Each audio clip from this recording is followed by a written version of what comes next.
Maths इन 15 days. तो आज हम 9th चैप्टर में हैं अपने सम एप्लीकेशन ऑफ ट्रिग्नोमेट्री। तो उसी के हम आज मोस्ट इम्पॉर्टेंट क्वेश्चन सॉल्व करेंगे जो आपके बोर्ड एग्जाम्स में आते हैं। ठीक है, मीन्स सेम क्वेश्चन तो आप कहीं नहीं आ सकते, लेकिन उसका एक पैटर्न फिक्स होता है कि ऐसे पैटर्न के क्वेश्चंस आते हैं, तो वही पैटर्न के क्वेश्चंस हम सॉल्व करेंगे। तो सबसे पहले थोड़ा बहुत जान लेते हैं कि इस चैप्टर में क्या था, सम एप्लीकेशंस ऑफ ट्रिग्नोमेट्री। तो जैसे हमने अभी 8th चैप्टर पढ़ा है ट्रिग्नोमेट्री का, तो उसमें आपने सब कुछ सीख लिया होगा, लर्न हो गया होगा। तो यहाँ क्या क्या हेल्प करनी है हमें, सिर्फ यहाँ पर हमारे पास आएगा एक राइट एंगल ट्रायंगल। अब देखो राइट एंगल ट्रायंगल क्यों कहा मैंने, क्योंकि यहाँ पर जैसे क्वेश्चंस आते हैं कि हमें हाइट फाइंड आउट करनी है या फिर हमें उसका बेस फाइंड आउट करना है, ऐसे सिंपल लैंग्वेज में नहीं आता है। वर्ल्ड प्रॉब्लम में हमारे पास क्वेश्चन गिवन होते हैं जिनका हमें एलिवेशन डिप्रेशन फाइंड आउट करना होता है। एलिवेशन क्या होता है, जो हमारी आई लेवल होता है, आई लेवल के ऊपर के अगर हम देख रहे हैं, मीन्स हमारे मान लो कोई यहाँ पर खड़ा हो रखा है, ठीक है, इसका आई लेवल है यहाँ पर, ठीक है। आई लेवल क्या होता है, जो आई की पैरेलल लाइन, ठीक है। तो यहाँ पर जो चीज होगी, ठीक है, ये हो गई इसकी आई लेवल पे। कहाँ पर है ये, अपनी आई लेवल पे। अब अगर यहाँ कोई चीज, मान लो यहाँ पे कोई चीज है, ठीक है, ये अब देख रहा है यहाँ से ऊपर को, ये अगर यहाँ देख रहा है, इट मीन्स ये है एंगल ऑफ एलिवेशन। यहाँ पे कौन सा एंगल बनेगा, एंगल ऑफ एलिवेशन। और सेम अगर वो यहाँ पर अगर नीचे की तरफ ग्राउंड लेवल पे कोई चीज है और अगर वो यहाँ देख रहा है, मीन्स आई लेवल के हम नीचे की तरफ आ गए, तो ये बन गया एंगल ऑफ डिप्रेशन। सिंपल और इजी लैंग्वेज में यही मीनिंग है, एंगल ऑफ एलिवेशन और एंगल ऑफ डिप्रेशन, ठीक है। तो यही चीज हमारे पास अब वर्ल्ड प्रॉब्लम्स में क्वेश्चंस आएंगे कि जहां पर हमें angle of elevation find given है या फाइंड आउट करना है, ठीक है। तो वहां पर ये कंफ्यूज नहीं होना है, बस वहां पर ये समझ आना है। अब हमारे पास मेन इसमें ट्रिग्नोमेट्रिक जो हमने वैल्यूज पढ़ी थी, मीन 0 to 90 डिग्री तक हमने जो वैल्यूज पढ़ी थी, उसके हेल्प से हम इन क्वेश्चंस को सॉल्व करेंगे, इनकी वैल्यू फाइंड आउट करेंगे, ठीक है। कैसे करेंगे वो अब आप आगे क्वेश्चंस में देखोगे, और अगर आपने ये चैप्टर अगर पढ़ा होगा तो आपको पता होगा कि कैसे हमें उसे सॉल्व करना है, ठीक है। तो आ जाते हैं हम अपने क्वेश्चन नंबर 1 पे।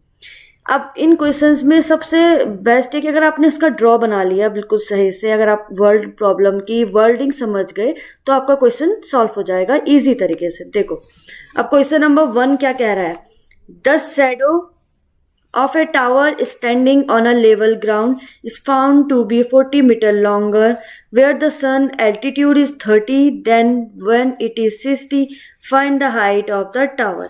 ये 30 डिग्री है और ये 60 भी डिग्री में है, ठीक है। Find the height of the tower, एक टावर है, ठीक है, लेवल ग्राउंड से जो 40 मीटर लॉन्गर है, ठीक है। इतना समझ में आ गया। मीन्स अगर इसको अगर हम ड्रॉ कर लेते हैं तो ड्रॉ कैसे करेंगे, एक टावर हमारे पास गिवन है, सी और डी की लेंथ हमारे पास गिवन है 40 मीटर, ठीक है। ये हो गया 60 degree. Then when it is 60 तो find the height of the tower, हमें हाइट इसकी फाइंड आउट करनी है। देखो कैसे करेंगे, सबसे पहले ले लो in triangle A B D, in triangle A B D, ठीक है, ए बी डी। अब हमारे पास फाइंड क्या करना है हमें, सिंपल सी बात है, हम ट्रायंगल हमने ए बी डी ले लिया, तो मैंने ले लिया tan थीटा, ठीक है, tan थीटा। अब tan थीटा क्या होता है, पाइथागोरस थ्योरम में क्या वैल्यू होती है, परपेंडिकुलर अपॉन बेस। अब tan थीटा है, पहले ए बी डी के लिए लिया है मैंने, it means tan 60, tan 60 is equal to perpendicular क्या है ए बी बाय, और बेस क्या है उसका बी डी, ठीक है। tan 60 means √3 is equal to A B by सन फर्स्ट। समझ में आ गया इतना। अब ले लिया मैंने triangle A B C, in triangle A B C, ये ट्रायंगल ले लिया मैंने ए बी सी। ए बी सी में भी सेम वही 10 लगा लिया मैंने 10। अब कितना डिग्री का एंगल बन रहा है, 30 का, तो tan 30 is equal to perpendicular upon base. तो परपेंडिकुलर क्या है इसमें ए बी, और बेस क्या है इसमें, अब ए बी सी है, ठीक है, तो मीन्स सी बी या फिर बी सी, ये आ गया हमारा इसका base. tan 30 1/√3 is equal to A B by, अब बी सी की प्लेस में मैं क्या रख सकती, पहले चलो बी सी रख रखा है मैंने, तो B C is equal to क्या हो गया, B C is equal to A B root 3। अब बी सी की प्लेस में मैं क्या लिख सकती हूँ, C D plus B D, simple सी बात है, B D plus D C is equal to B C. तो सिंपल सा है, बी सी की प्लेस में मैंने रख लिया B D plus D C. ठीक है, बी डी की वैल्यू हमारे पास गिवन है ए बी बाय रूट 3, ये हो जाएगा ए बी बाय रूट 3। अब ये वैल्यू को मैं इधर ले गई तो इट मीन्स क्या हो जाएगा हमारे पास, यहां मैंने रफ कर दिया, अब देखो C D is equal to, C D की वैल्यू भी हमारे पास गिवन है कितनी है 40, मैंने सीधा वैल्यू पुट कर दी तो 40 equal to A B root 3 minus A B by root 3, इधर एलसीएम ले लिया रूट 3, तो यहाँ क्या हो जाएगा रूट 3 मल्टीप्लाई रूट 3 3, तो 3 A B minus A B equal to 40 है, इक्वल टू 40। तो यहाँ पर हो जाएगा 3 A B minus A B, 2 A B is equal to 40 root 3 and 2 से कैंसिल आउट मीन्स 20, तो ए बी क्या आ गया 20 रूट 3 मीटर, ये आ गई टावर की लेंथ। समझ में आ गया, इजी था। ऐसे ही हमें इन क्वेश्चंस को सॉल्व करना है। ठीक है, तो इसमें पाइथागोरस थ्योरम जो हमने टावर, तो ये पॉइंट हो गया फुट ऑफ द टावर, इसके 15 मीटर अवे एक पॉइंट है जहां पर एलिवेशन बन रहा है, एंगल ऑफ एलिवेशन बन रहा है 60 डिग्री का। तो हमें हाइट फाइंड आउट करनी है, इट मीन्स हमें क्या फाइंड आउट करना है, ए बी, हमें फाइंड आउट करना है ए बी। कैसे फाइंड आउट करेंगे, तो ले लो in triangle A B C, लगा लो tan theta is equal to क्या होता है परपेंडिकुलर अपॉन बेस। अब आप सोच रहे होंगे कि मैं tan थीटा ही क्यों ले रही हूँ, इसलिए ले रही हूँ क्योंकि हमारे पास बेस गिवन है और हमें परपेंडिकुलर ही फाइंड आउट करना है, इसलिए मैंने tan थीटा लिया। अब अगर मैं यहाँ पे sin थीटा लेती या फिर cos थीटा लेती, तो sin थीटा क्या होता है परपेंडिकुलर अपॉन हाइपोटेनस, और cos थीटा क्या होता है बेस अपॉन हाइपोटेनस। तो अगर यहाँ पर हमें हाइपोटेनस गिवन होती मीन्स AC गिवन होता और हमें बेस फाइंड आउट करना होता, तो हम यहाँ पर ये लगा लेते। ठीक है, या फिर हमारे पास हाइपोटेनस गिवन होती, हमें परपेंडिकुलर फाइंड आउट करना था तो हम साइन लगाते। ठीक है, लेकिन जब अब इनकी जरूरत ही नहीं है तो इसलिए मैंने सीधा क्या लगाया tan थीटा। ठीक है, तो कंफ्यूजन दूर हो गया। तो परपेंडिकुलर क्या है A B by B C, value put कर दो, tan थीटा, थीटा है 60, tan 60 की वैल्यू क्या होती है रूट 3, ए बी कितना है फाइंड आउट करना है, बी सी कितना है 15, तो ए बी, तो यहाँ पे सिंपल सी बात है ए बी की वैल्यू आ गई है 15 रूट 3 मीटर, ये आ गई हमारी ए बी मीन्स टावर की हाइट। ई के क्यों, क्योंकि ये अल्टरनेटिव एंगल्स हो गए, अल्टरनेटिव एंगल्स है इसलिए ये भी 30 है, ये भी 30 है। सेम ऐसे यहाँ पर जो बी डी ई वाला जो एंगल था ये इक्वल हो जाएगा 45 के, क्योंकि ये भी अल्टरनेटिव एंगल्स आ गए इसलिए ये इक्वल लिखे हैं। ठीक है, तो ए बी हमारे पास गिवन है 200 metre, if the ships are 200 metre apart, कितनी डिस्टेंस है 200 मीटर की, तो मैंने लेट कर दिया B C is equal to x, और ये हो गई इसकी हाइट एच जो हमें फाइंड आउट करनी है। ठीक है, तो कैसे करेंगे, तो ले लो in triangle B C D, in triangle B C D, तो यहां पर आ जाएगा tan थीटा मीन थीटा कितना है 45 is equal to perpendicular upon base, तो परपेंडिकुलर क्या है h और बेस क्या है x, tan 45 क्या होता है 1, तो सिंपल सी बात है is equal to h by x, तो x इज इक्वल टू क्या हो जाएगा h, तो यहाँ पर x इज इक्वल टू हो गया h, इसको ले लो इक्वेशन फर्स्ट। समझ में आ गया, देन आ जाओ अब ट्रायंगल ए सी डी, तो ले लो in triangle A C T, यहाँ पे भी ले लो tan कितना है 30 is equal to perpendicular upon base, तो परपेंडिकुलर क्या है ए सी डी में h by means C D perpendicular, तो सीधा मैंने h लिख लिया। बेस क्या है इसका ए सी, अब ए सी की जगह मैं क्या लिख सकती हूँ A B plus B C, A B plus B C. ठीक है, तो मैंने ए सी की प्लेस में रख दिया A B plus B C value put करूंगी, ठीक है। tan 30 क्या होता है 1/√3 इज इक्वल टू h के प्लेस में तो h ही रहने दो, h बाय ए बी क्या है 200 मीटर प्लस बी सी क्या लिया था हमने x। अब देखो इनको सिंपल हमें x इक्वल लेकर आना है तो x इज इक्वल टू भी क्या है h। तो मैंने जो यहाँ पर x लिखा है इसके प्लेस में मैंने लिख लिया h। समझ में आ गया?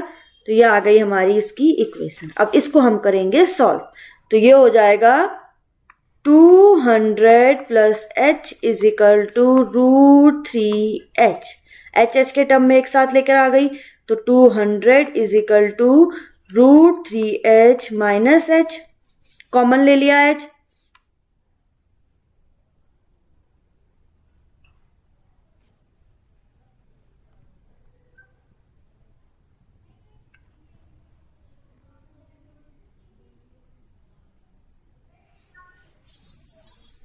तो मैंने यहाँ पर कॉमन ले लिया तो यहाँ पर क्या हो जाएगा h कॉमन भेज दिया, ठीक है। अब अगर मैं सिंपल सी बात है 200 को यहाँ भेजूंगी तो सिंपल सी बात क्या हो जाएगी, इक्वेशन क्या आ गई है h इज इक्वल टू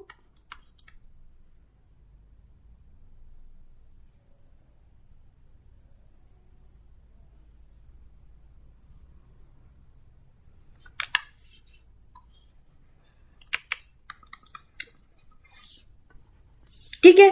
तो h इज इक्वल टू क्या हो गया 200/√3 माइनस 1। अब इसको करेंगे रेशनलाइज।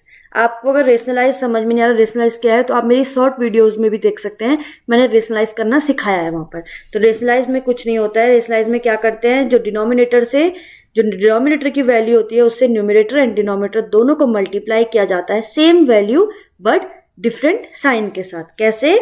यहाँ माइनस है तो साइन हो जाएगा प्लस √3 + 1 डिवाइडेड बाय √3 + 1। ये आ गया हमारा रेशनलाइज।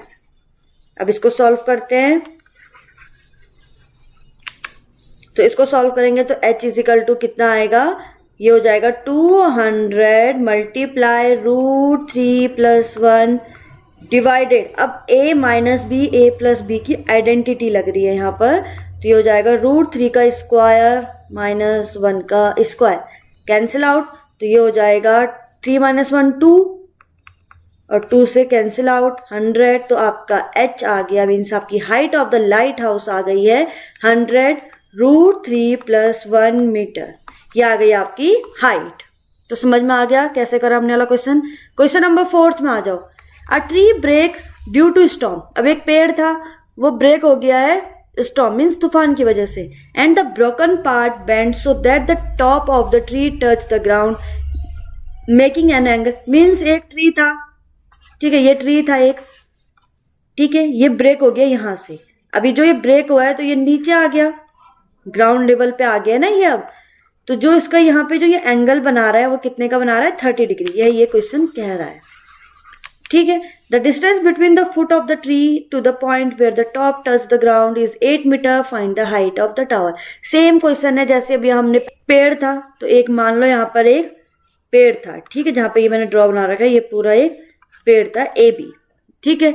ये टूट गया आधा, ठीक है। अब तो पहले तो इतनी हाइट थी, अब ये टूट गया तो ये क्या हो गया है, ब्रेक हो गया है। तो ये नीचे ग्राउंड लेवल पे आ गया है, गिर गया, इसका ऊपर का हिस्सा ग्राउंड लेवल पे आ चुका है, ठीक है। तो जो यहाँ नीचे ये ग्राउंड लेवल पे इट मीन्स AC है वो, ठीक है। अब जो इनकी फुट की डिस्टेंस है वो हमारे पास गिवन है कि जहाँ पे पहले पेड़ था और जितना वो लटका है वहां पे 8 मीटर की डिस्टेंस, मीन्स BC हमारे पास गिवन है। एंगल बना रहा है वो 30 डिग्री का, हमें फाइंड आउट करनी है AB। इट मीन्स हमें AB फाइंड आउट करना है, गिवन है हमारे पास बेस, परपेंडिकुलर में फाइंड आउट करना है तो क्या लगा लेंगे tan थीटा। सारी वैल्यू गिवन है, इसका आंसर आप फाइंड आउट करो। क्वेश्चन क्या था, एक 1.5 मीटर तो PQ है हमारे पास, जो लड़का खड़ा हो रखा था 1.5 मीटर इसकी हाइट थी। एक 30 मीटर जो AB है वो है बिल्डिंग जो 30 मीटर टॉल थी। द एंगल ऑफ एलिवेशन उसकी आइस से, अब आइस तो यहाँ होंगी ना, तो इसलिए एंगल ऑफ एलिवेशन यहाँ से बना है। तो पहले बना 30 डिग्री, वो थोड़ा आगे गया S पॉइंट तक तो बना 60 डिग्री। हमें फाइंड आउट करना है QR कि वो कितना आगे गया बिल्डिंग की तरफ, समझ में आ गया क्वेश्चन? क्या फाइंड आउट करना है? हमें करना है क्यू आर फाइंड आउट। अब देखो कैसे इस क्वेश्चन को सॉल्व करेंगे।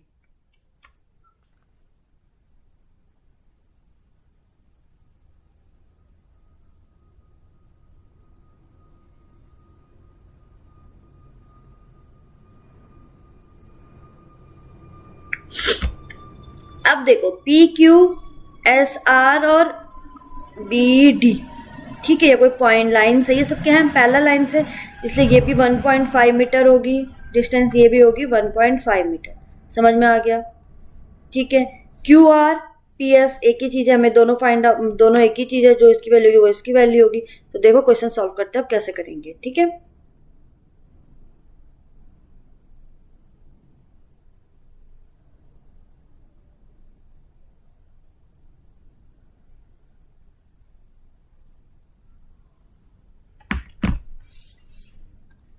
ठीक है। तो ये ए बी की वैल्यू थी 30 मीटर, तो यहां से हम ए डी की वैल्यू फाइंड आउट कर लेते हैं। तो ए डी आ गया हमारा A B minus B D. तो ए बी कितना है, 30 माइनस 1.5। ठीक है, तो ए डी की वैल्यू क्या आ गई हमारे पास, 28.5 मीटर। समझ में आ गया ए डी? ठीक है। अब जो पी एस है वो इक्वल है क्यू आर के, सेम वही एस डी इक्वल है इजिकल टू परपेंडिकुलर क्या है ए डी और बेस क्या है पी डी। 1030 की वैल्यू क्या होती है 1/√3। ए डी की वैल्यू हमारे पास गिवन है 28.5 बाय पी डी। तो पी डी की हमें यहां से वैल्यू मिल गई है, तो P D is equal to 28.5√3 metre. समझ में आ गया? ये मिल गई हमें पी डी की वैल्यू। अब ले लो in triangle A S D, A S D. ठीक है, पहले हमने ये वाला ट्रायंगल एंगल लिया, अब ये वाला एंगल लेंगे। तो ए एस डी में आ गया 1060 is equal to A D, तो इसकी भी हाइट ए डी है और इसका बेस आ गया एस डी। समझ में आ गया? ए डी कितना है हमारे पास 28.5, 1060 होता है √3, 28.5 एस डी, एस डी। तो एस डी की वैल्यू हमारे पास क्या आ गई है,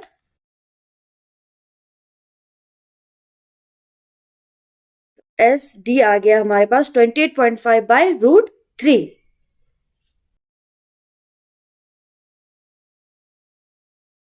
अब देखो जो यहां पर ये पी डी है, पी डी इक्वल टू क्या है P S plus S D. तो अब हम इनकी वैल्यू पुट कर देंगे इस पे, इस वाली इक्वेशन पे। तो वैल्यू पुट करो, पी डी की वैल्यू हमारे पास गिवन है 28.5√3। पी एस हमें फाइंड आउट करना है, एस डी की वैल्यू हमारे पास गिवन है is equal to P S plus S D कितना है 28.5/√3। तो P S is equal to हो गया 28.5√3 माइनस 28.5/√3। हम ले लिया √3, तो इसको सॉल्व करके क्या आ रहा है हमारे पास, P S is equal to जो हमें फाइंड आउट करना था, मैंने एलसीएम ले लिया √3, तो √3 इंटू √3 3, ये हो गया 28.5 इंटू 3 माइनस 28.5। तो ये कितना आ गया है, ठीक है।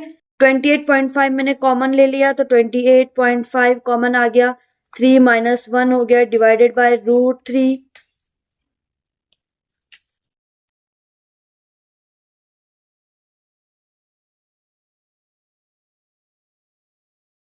3 माइनस 1 2 से इसको मल्टीप्लाई कर लो, 28.5 into 2 divided by √3 is equal to 2 5 10 0 1 लेंगे। इट मीन्स √3 मल्टीप्लाई √3, साइन कुछ है नहीं, तो √3 इंटू √3 क्या बन गया, आपका आंसर आ गया 57 √3 डिवाइडेड बाय √3 3 से कैंसिल आउट, 3 19 तो आपका आंसर आ गया 19√3 मीटर आपकी आ गई PS। जो हमारे पास कितना उसने डिस्टेंस वॉक करा था, कितनी डिस्टेंस वॉक करी थी, 19√3।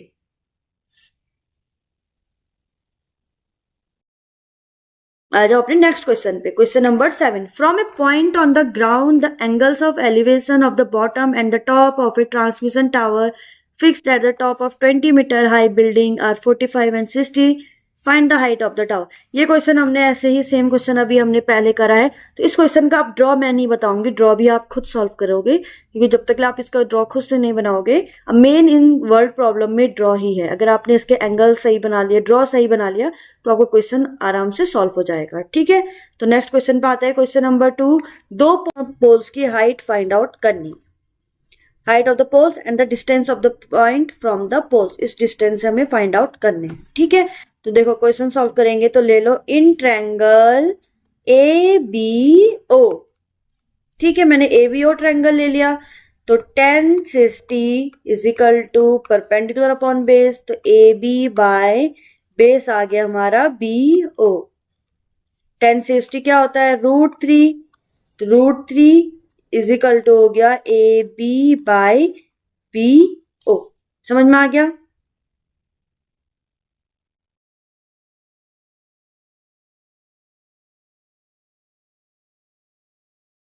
तो BO इज इक्वल टू हो गया AB बाय √3, इसको ले लिया मैंने इक्वेशन फर्स्ट। ठीक है, मुझे BO की वैल्यू मिल गई। अब ले लो ट्रायंगल COD।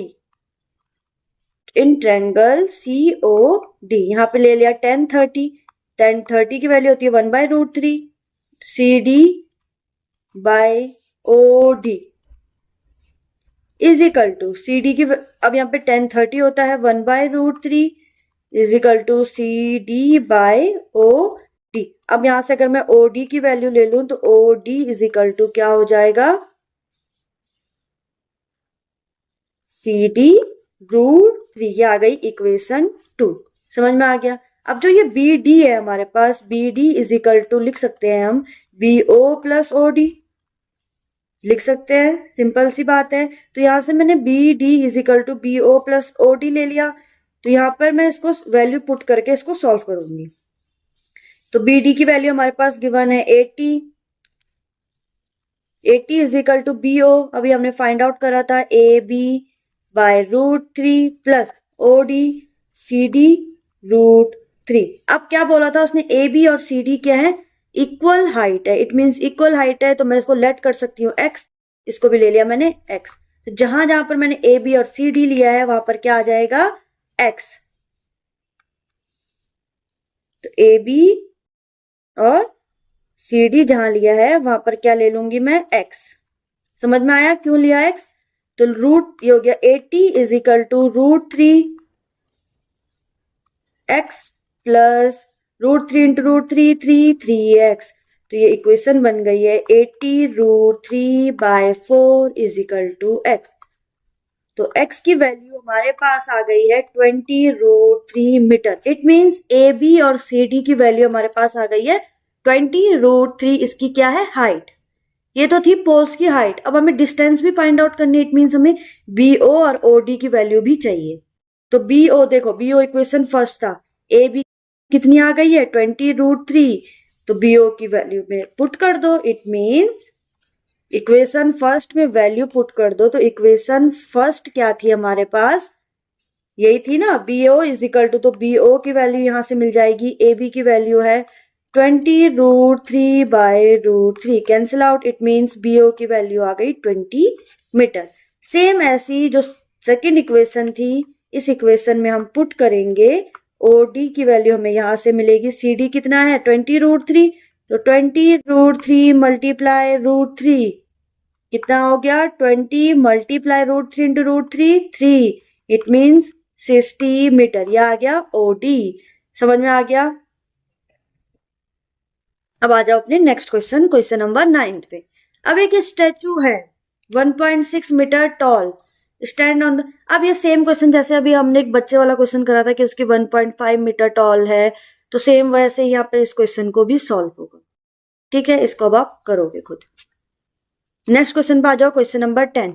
अ 1.2 मीटर टॉल गर्ल क्या है, एक 1.2 मीटर टॉल, जो यहाँ पे मैंने एपी ले ली है, गर्ल की हाइट, वो बैलून देख रही है horizontal line to wind in a horizontal line at a height of 88 metre, 88.2 इतने मीटर की हाइट पे है from the ground. The angle of elevation तो पहले बना 60 डिग्री, देन थोड़ा टाइम बाद वो 30 डिग्री में आ गया है। तो find the distance travel by the balloon during the table, हमें ये फाइंड आउट करना है कि वो बैलून कितने देर में, ये बी डी जो हमारे पास ये वैल्यू गिवन है, ये हमें फाइंड आउट करनी है। तो सेम क्वेश्चन है जैसे अभी हमने एक बच्चे वाला क्वेश्चन भी करा था, तो इस क्वेश्चन को भी आप सॉल्व करोगे, बट ये इंपॉर्टेंट क्वेश्चन है। तो अगर आपने वो जो हमने क्वेश्चन करा था, कौन सा क्वेश्चन था वो, क्वेश्चन नंबर 6। तो जैसे हमने ये वाला क्वेश्चन करा था, अगर आपको ये वाला क्वेश्चन समझ में आया होगा तो आप 9th और 10th क्वेश्चन कर सकते हैं, ठीक है, इजीली। तो ये अब आपके लिए होमवर्क है, इनको आप दोनों क्वेश्चन को आप करोगे। अगर आपको ये नहीं आता है तो आप मुझे कमेंट में क्वेश्चन नंबर डाल के लिख सकते हो, मैं उसे आपको सॉल्व करके बताऊंगी। और आज की वीडियो में हमारे पास इतना ही है, पर ये इंपॉर्टेंट क्वेश्चन है तो आप इनको जरूर सॉल्व करना। और ये 4 मार्क्स के क्वेश्चन में बोर्ड एग्जाम में ये क्वेश्चन आते हैं, ठीक है, ऐसे टाइप के some application of trigonometry chapter के। तो आज का आपका वाला चैप्टर कंप्लीट हो गया। अब मिलेंगे हम अपनी नेक्स्ट डे नेक्स्ट टॉपिक के साथ। तब तक बाय बाय, और वीडियो को लाइक शेयर एंड सब्सक्राइब जरूर करें। Thank you.